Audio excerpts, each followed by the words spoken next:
There's a moment before everything falls apart where time seems to slow down, like standing at the edge of a cliff, wind in your face, knowing the next step changes everything. You're not falling yet, but you're about to be. That last second of solid ground, that final breath before the plunge. That's where I stood on a Friday evening in late September when I decided tonight was the night. She'd asked me earlier in the week about going to some gallery opening with her on Saturday. Some artist she'd suddenly become interested in. I said, sure, we could go together. She seemed surprised, almost uncomfortable with my enthusiasm. And that's when I knew. She'd probably already made plans to go with him. Had probably told him I'd never agree to something cultured like that.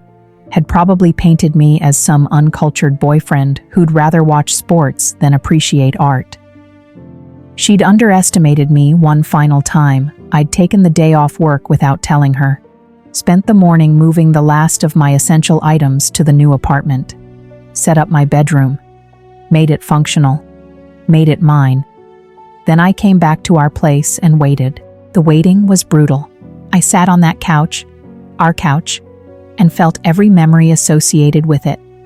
First apartment together, Netflix binges, lazy Sunday mornings, arguments we'd resolved with conversation and compromise, the foundation of what I thought was a partnership. All of it now tinged with betrayal.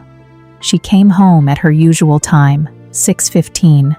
She always walked in with this specific energy, slightly drained from work but trying to be present. That day was no different.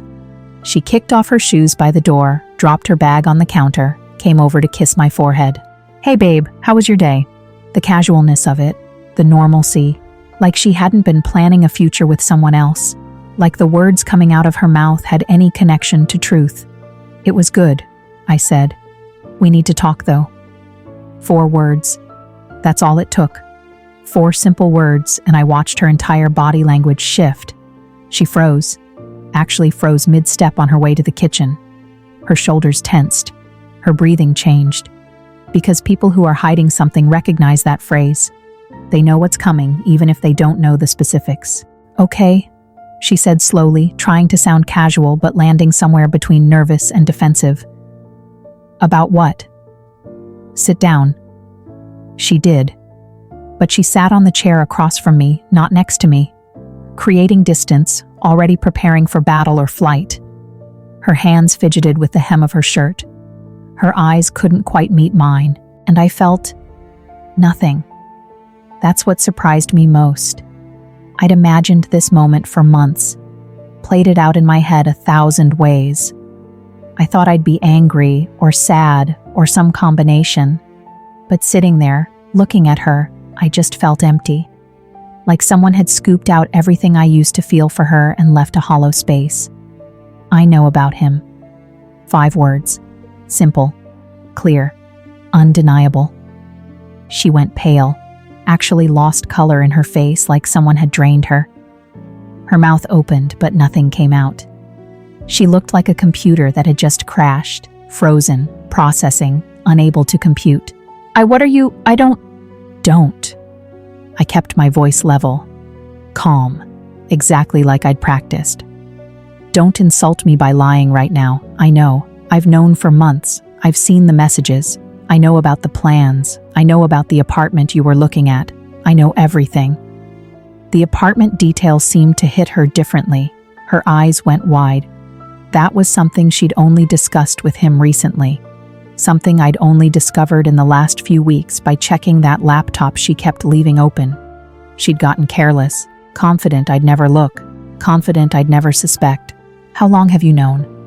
Her voice was barely a whisper. Does it matter? Yes, it matters. If you've known for months, why didn't you?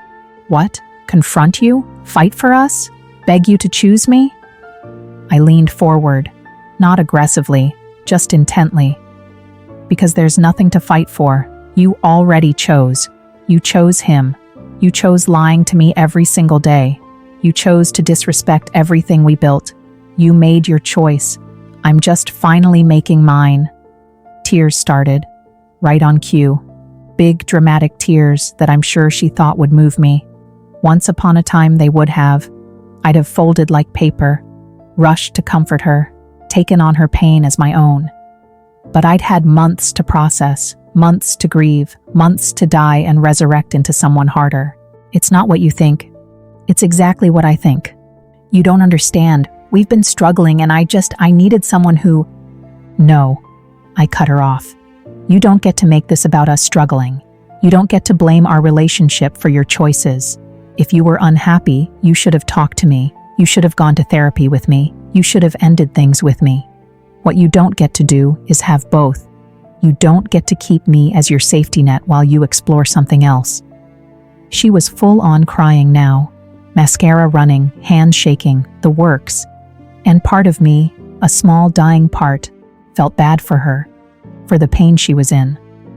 But a larger, stronger part of me remembered all those nights I'd cried alone.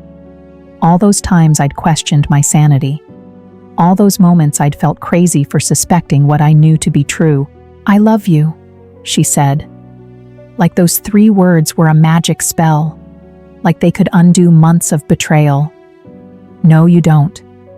You love the life we built. You love the stability. You love the version of me that made you feel safe. But you don't love me. Because you can't love someone and do what you did. People make mistakes. This wasn't a mistake. My voice was getting harder now. A mistake is forgetting my birthday. A mistake is snapping at me when you're stressed. What you did was a series of conscious choices made over months. You chose him over me every single time you texted him, every time you lied about where you were, every time you made plans for a future that didn't include me. I'm sorry. God, I'm so sorry. I'll end it. Right now, I'll block him. We can go to therapy. We can fix this. There's nothing to fix. It's over. Those 3 words landed like a bomb. She recoiled like I'd hit her, shook her head like she could negate reality through denial. No, you don't mean that. You're angry, and you have every right to be, but we can... I've already moved out. Silence. Complete. Absolute silence. She stared at me like I'd spoken a foreign language. What? I found an apartment 3 weeks ago. I've been moving my stuff gradually. I moved the last of my things today. This conversation isn't a negotiation. It's a notification. I watched her process that, watched her realize that while she'd been planning her future with him, I'd been planning my exit from her. That while she thought she had control of the situation, I'd already left in every way that mattered. You've been planning this? It wasn't a question. I've been protecting myself. There's a difference. For months you've been lying to me. Don't. I stood up then, looked down at her. Don't you dare try to equate what I did with what you did. I found out you were betraying me and I made an exit plan. You betrayed me while pretending everything was fine. We are not the same. She stood too, anger flashing through the tears now. So what? You're just going to leave? Walk away from everything? Yes. Just like that? No discussion? No trying? You ended us the moment you chose him. I'm just accepting what you already decided. What about our lease? Our life? Everything we've... I've already talked to the landlord. You can stay if you want or break the lease. Either way, my name's coming off it. As for our life, I gestured around the apartment. You should probably ask yourself if any of this was ever real. That hit her. I saw it. The moment she realized I wasn't coming back. That this wasn't a fight we'd resolve with tears and apologies and uncomfortable but ultimately healing conversations. This was an ending. Final. Permanent. I never meant to hurt you. But you did. Repeatedly. Consciously. And that matters more than your intentions. I grabbed my jacket, my keys, the last few items I'd left here to maintain the illusion of staying. She followed me to the door, still crying, still trying to find words that would change my mind. Please, can we talk about this? We are talking about it. You're just not hearing what I'm saying. It's over. Take care of yourself. Don't do this. Please don't do this. I opened the door, turned back one last time, looked at her, really looked at her, and tried to find the person I'd fallen in love with. She wasn't there.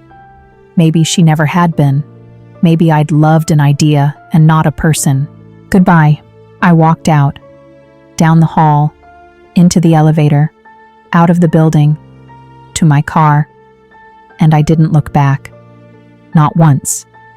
Because looking back meant doubt, meant weakness, meant the possibility of being pulled back into something that would only hurt me more. I drove to my new apartment in silence, didn't put music on, didn't call anyone, just sat with the weight of what I'd done, what I'd ended. And when I got there, when I walked into my new space that was small and spare and entirely mine, I felt something unexpected. Relief.